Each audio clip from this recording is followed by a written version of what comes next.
Hello friends, Deepti आनंद ultra food 360 में एक बार फिर से आप सभी का स्वागत है। आज की जो मेरी रेसिपी है वो जितिया के नहाय खाए के दिन बनने वाली ओठगन की रेसिपी है। तो चलिए मेरे साथ देखते हैं कि कैसे आप एक परफेक्ट ओठगन बना सकते हो।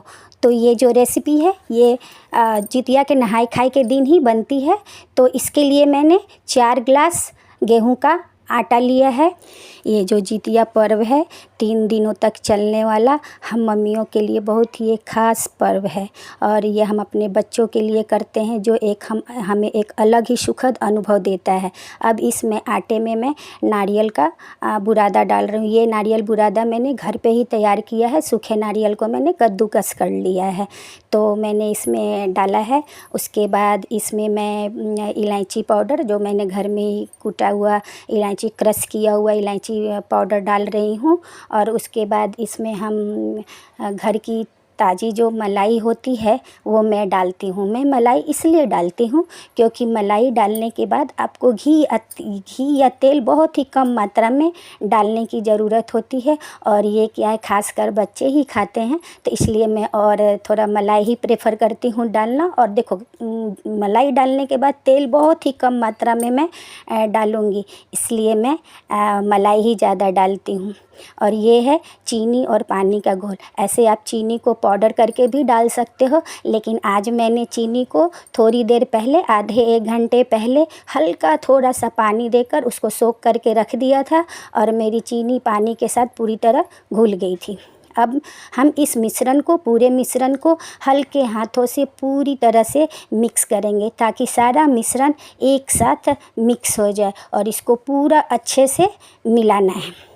ये जो जितिया पर्व है आश्विन मास की सप्तमी तिथि से शुरू होती है और अष्टमी में हम व्रत करते हैं और नवमी में इसका पारण करते हैं। और ये इस व्रत की एक ख़ास बात ये होती है कि व्रत में हम मम्मी पानी तक भी नहीं पीते हैं। सोचो वो शक्ति हमें कहाँ से मिलती है अपने बच्चे के लिए। और इस व्रत को करने में जो मज़ा आता है ना अपने बच्चों के लिए अपने बच्चों की लंबी आयु के लिए हम करते हैं वो हमें एक अलग शक्ति देता है। और बिना पानी के हम बहुत अच्छे से पूरा व्रत हम अपना पूरा कर लेते हैं। और देश की सभी मम्मियाँ अपने बच्चों की लंबी आयु के लिए करती हैं। और ये पर्व खासकर यूपी बिहार में ज़्यादा होता है। यूपी बिहार का ये फेमस एक महत्वपूर्ण पर्व है।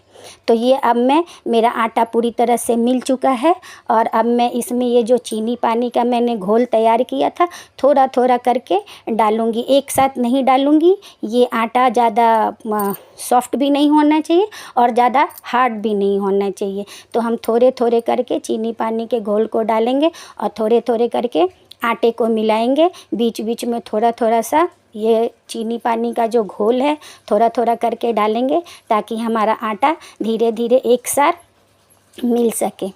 और ये जो ओठगन है ये विशेषकर नहाय खाए के दिन ही बनाया जाता है और ये अपने बच्चों के लिए ही बनाया जाता है। और ये जो ओठगन है हमारे बच्चे ही खाएंगे और जिनके नाम से जो बना है वही उसको खाते हैं। ये देखो मेरा आटा अब तैयार हो गया है। आटा मैंने ना ज़्यादा हार्ड लगाया है और ना ज़्यादा सॉफ्ट लगाया है लेकिन थोड़ा सा आपका आटा थोड़ा हार्ड होना चाहिए और ज़्यादा सॉफ्ट। देखो मैं आपको ये गोले करके दिखा रही हूँ।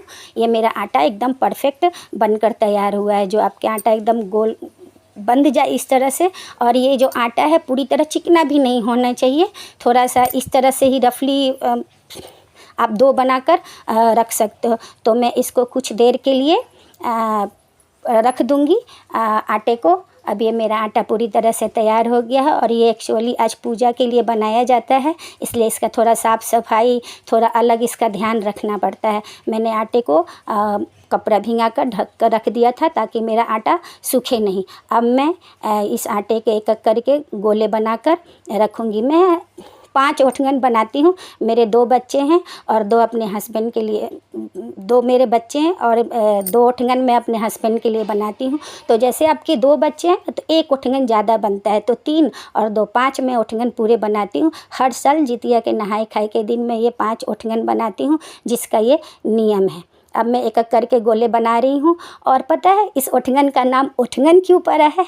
क्योंकि इसको तलने के बाद इसको दीवार के सहारे उठंगा कर रखा जाता है, इसलिए इसका नाम ओठंगन पड़ा है। आप तलने के बाद इसको ऐसे खड़े करके दीवार के सहारे उठंगा कर रखते हैं, इसलिए इसका नाम ओठंगन पड़ा है। इसका एक अलग ही नाम है ओठंगन।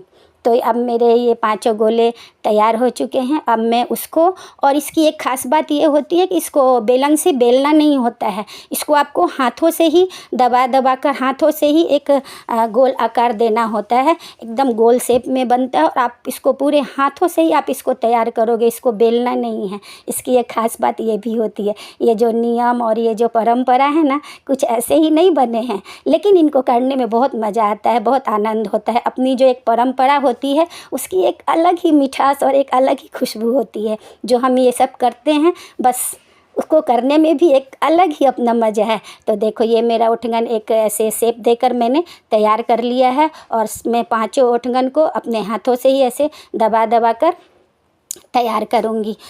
तो ये जो जितिया पर्व है ना, तो ये सप्तमी तिथि से स्टार्ट होती है। नहाए खाए के दिन सुबह में मरुआ के आटे की रोटी के साथ ये पर्व स्टार्ट होता है और जाकर नवमी में पारण होता है। तो मैंने तेल गरम करने के लिए रख दिया था। एक छोटा सा टुकड़ा मैं डालकर चेक कर रही हूँ कि मेरा तेल पूरी तरह गर्म है या नहीं। ये एक टुकड़ा डालने का ये भी एक रीज़न है कि हम शुरू से अपनी मम्मी, अपनी सास को देखते आ रहे हैं कि एक टुकड़ा वो डालती हैं, बोलती हैं कि ये टुकड़ा चूल्हे पर रख दो। ये भगवान के नाम का एक अलग ही वो होता है, और ये मैं भी उसी तरह से करती हूँ। एक टुकड़ा चेक करके फिर मैं उसको चूल्हे के पास ही रख देती हूँ। और मैंने ये भी देखा है कि जो फ्राई करते हैं कोई चीज़ तो बगल में पानी रखते हैं, तो वो भी मैं रखती हूँ।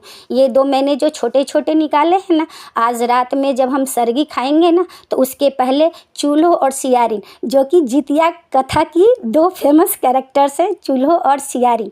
चूल्हो और सियारिन को ये दिया जाता है, तो ये इसलिए सबसे पहले उनके नाम का हम निकाल के रख देते हैं।